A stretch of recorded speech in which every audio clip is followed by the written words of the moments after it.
How to use SWOT analysis feature in Kotak Securities Trading app. Log into the app. Click on Research. Click on any of the stock. View stock details. Under Fundamentals tab, you will see an option of SWOT analysis.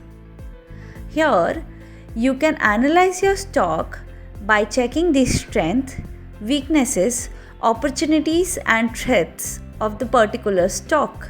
For example, you can see the SWOT analysis for Infy by scrolling down on the SWOT analysis section of the app. You can also go to Weaknesses tabs,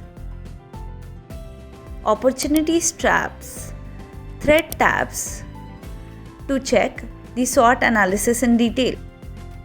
Investments in securities market are subject to market risks. Read all the related documents carefully before investing.